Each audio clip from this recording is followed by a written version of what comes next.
মদ্যপান, ধূমপান ও মাদক সেবন স্বাস্থ্যের পক্ষে ক্ষতিকর। বাংলা সাহিত্যের রোমাঞ্চকর কিছু গল্প দিয়ে সাজানো আমাদের এই বিশেষ নিবেদন সানডে সাসপেন্স। আজকের গল্প শরদিন্দু বন্দ্যোপাধ্যায়ের ব্যোমকেশ কাহিনী অচিন পাখি। শরদিন্দু বন্দ্যোপাধ্যায় জন্ম ৩০শে মার্চ ১৮৯৯ সালে, মৃত্যু ১৯৭০ সালের ২২শে সেপ্টেম্বর। বাংলা সাহিত্যে তিনি ছিলেন এক বহুমুখী প্রতিভা। পাল্লা দিয়ে লিখেছেন একের পর এক সত্যান্বেষী ব্যোমকেশ বক্সীর গল্প, চিত্রনাট্য, অজস্র ছোট গল্প এবং ঐতিহাসিক উপন্যাস। রচনাকাল হিসেবে ব্যোমকেশের প্রথম গল্প পথের কাঁটা, তারপর সীমন্ত হীরা। পাঠকের সুবিধার জন্য অবশ্য সত্যান্বেষীকেই ব্যোমকেশের প্রথম গল্প বলে ধরা হয়। গল্প উপন্যাস মিলিয়ে ব্যোমকেশকে নিয়ে শরদিন্দু মোট ৩২টি কাহিনী রচনা করেন। আমাদের আজকের গল্প আমরা নিয়েছি আনন্দ পাবলিশার্স থেকে প্রকাশিত শরদিন্দু অমনিবাস থেকে। অচিন পাখি প্রথম প্রকাশিত হয় ১৯৬০ সালে। প্রধান চরিত্রে ব্যোমকেশ, অজিত এবং নীলমণি বাবু। আজকের গল্প পাঠে দীপ, সূত্রধার আমি অয়ন্তিকা। শুরু হচ্ছে অচিন পাখি।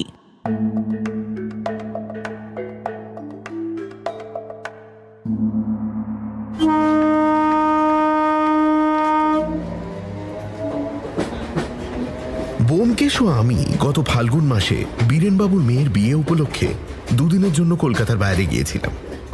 শহরটি প্রাচীন এবং নোংরা। কলকাতা থেকে মাত্র ৩ ঘন্টার পথ। ট্রেন বদল না করতে হলে আরো কম সময় যাওয়া যেত। বীরেনবাবুর সঙ্গে আমাদের দীর্ঘদিনের ঘনিষ্ঠতা। তিনি কলকাতায় পুলিশ কর্মচারী ছিলেন। বহুবার বহু সূত্রে তাঁর সংস্পর্শে আমরা এসেছি। অত্যন্ত সজ্জন ব্যক্তি। বছর ২ আগে অবসর নিয়ে এই শহরে বাস করছেন। মেয়ের বিয়েতে আমাদের নেমন্তন্ন করেছিলেন। ব্যোমকেশেরও হাতে কাজ ছিল না, তাই বিয়ের দিন দুপুরবেলা আমরা বীরেনবাবুর বাড়িতে গিয়ে পৌঁছলাম। বিয়ে বাড়িতে প্রচণ্ড ব্যস্ততা, হই হই চলছে, সানাই বাজছে। বীরেনবাবু ছুটে এসে আমাদের সংবর্ধনা করলেন এবং একটি ঘরে নিয়ে গিয়ে বসালেন। ঘরের মেঝে ফরাস পাতা, বরযাত্রীদের জন্য যথারীতি সাজানো। কিন্তু বর ও বরযাত্রীরা স্থানীয় ব্যক্তি, কাজেই তারা সন্ধ্যের পরেই আসবেন। উপস্থিত ঘরটি খালি রয়েছে। আমরা তাকিয়ায় ঠেস দিয়ে বসলাম। চা জল খাবার এলো। বীরেনবাবু আমাদের সঙ্গে আলাপ করতে করতে একটু উসখুস করতে লাগলেন। তা দেখে ব্যোমকেশ বলল, আপনি কন্যাকর্তা, আজকের দিনে আপনি বসে আড্ডা মারলে চলবে কি করে? যান, কাজকর্ম করুন গিয়ে। বীরেনবাবু একটু অপ্রতিভভাবে এদিক ওদিক তাকাচ্ছেন। এমন সময় ঘরের বাইরে একটি কণ্ঠস্বর শোনা গেল। কই হে বীরেন, মেয়ের বিয়ের কি ব্যবস্থা করলে দেখতে এলাম। এই যে দাদা। বীরেনবাবু তাড়াতাড়ি গিয়ে এক বৃদ্ধ ভদ্রলোককে ঘরের মধ্যে নিয়ে এলেন। ভালোই হলো আপনি এসে পড়েছেন। এরা আমার 2 বন্ধু কলকাতা থেকে এসেছেন। নাম জানেন নিশ্চয়ই, আমাদের দলের লোক। ইনি হলেন স্বনামধন্য ব্যোমকেশ বক্সী, আর উনি সুলেখক অজিত বন্দ্যোপাধ্যায়।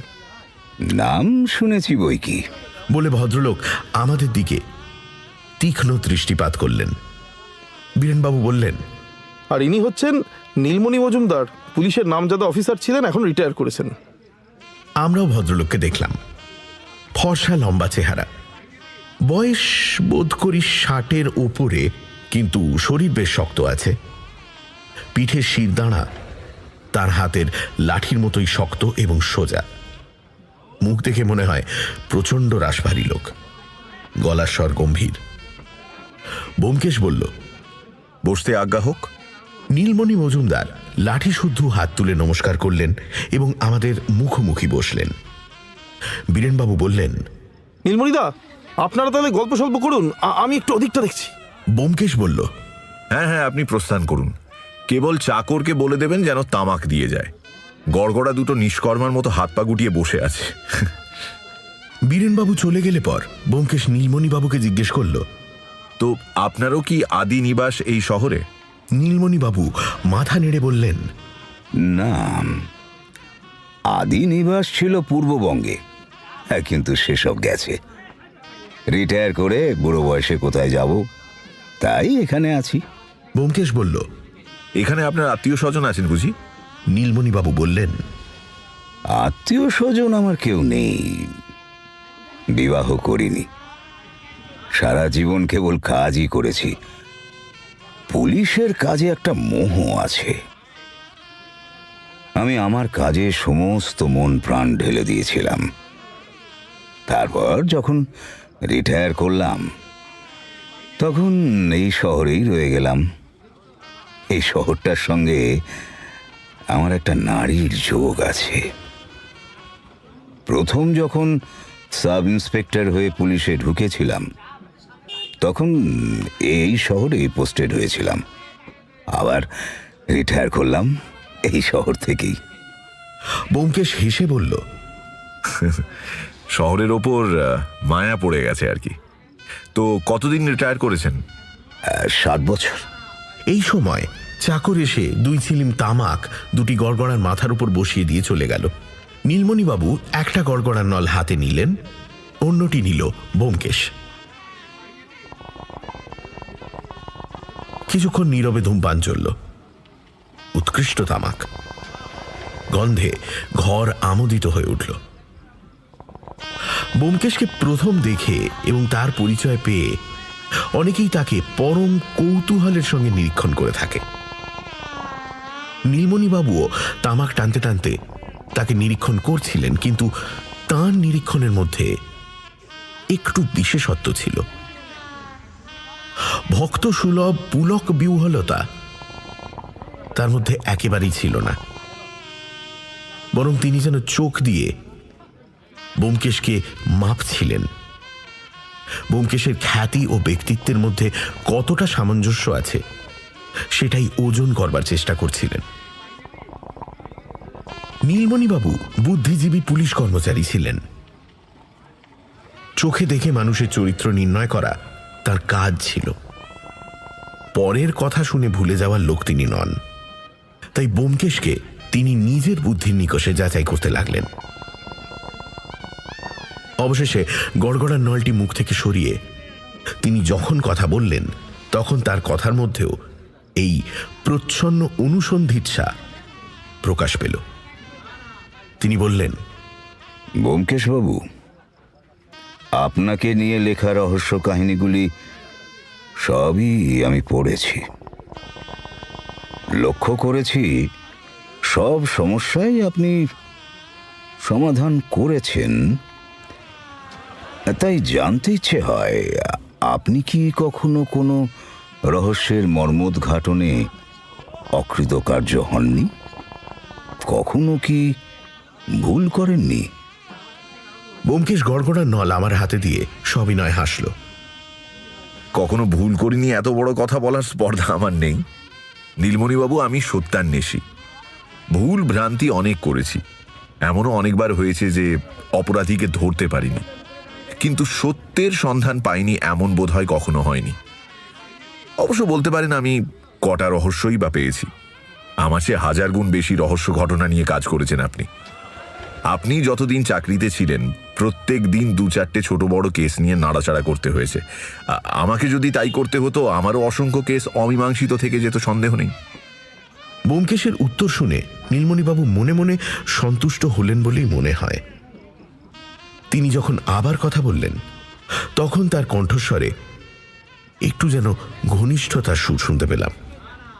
তিনি বললেন, দেখুন ব্যোমকেশবাবু, পুলিশের কাজে অনেক ঝামেলা, চুনোপুটির কারবারই বেশি। রুই কাতলা কদাচিৎ মেলে। আবার মজা জানেন, ওই চুনোপুটিগুলোকেই ধরতে প্রাণ বেরিয়ে যায়। রুই কাতলা ধরা খুব শক্ত নয়।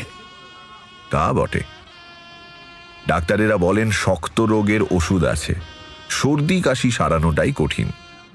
তা আপনার চারে যে কটি রুই কাতলা এসেছে তাদের সকলকেই আপনি খেলিয়ে ডাঙায় তুলেছেন নিশ্চয়ই? নীলমণিবাবু কিছুক্ষণ উত্তর দিলেন না। ভুরু কুঁচকে হাতের নলটি নিয়ে নাড়াচাড়া করতে লাগলেন। তারপর ব্যোমকেশের দিকে তাকিয়ে বললেন, সব মাছই ডাঙায় তুলেছি ব্যোমকেশবাবু, কেবল একটি বাদে। আমার পুলিশ জীবনের শেষ বড় কেস। এই শহরেই ব্যাপারটা ঘটেছিল, কিন্তু কিনারা করতে পারলাম না। ব্যোমকেশ প্রশ্ন করল।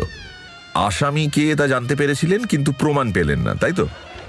নীলমণিবাবু ঈষৎ দ্বিধা ভরে বললেন, একটা লোককে পাকা রকম সন্দেহ করেছিলাম, কিন্তু কিছুতেই তার অ্যালিবাই ভাঙতে পারলাম না। তারপর এমন একটা ঘটনা ঘটলো যে সব ওলট পালট হয়ে গেল। সত্যিকার আসামি যে কে, সে সম্বন্ধে ধোঁকা আর কাটল না। বলে ব্যোমকেশ আমার হাত থেকে নলটা নিয়ে এবং তাকিয়ায় ঠেস দিয়ে টানতে লাগল।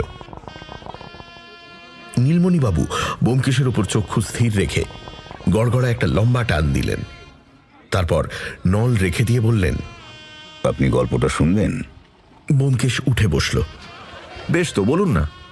ভারী চমকপ্রদ গল্প হবে মনে হচ্ছে। চমকপ্রদ কিনা আপনি বিচার করবেন।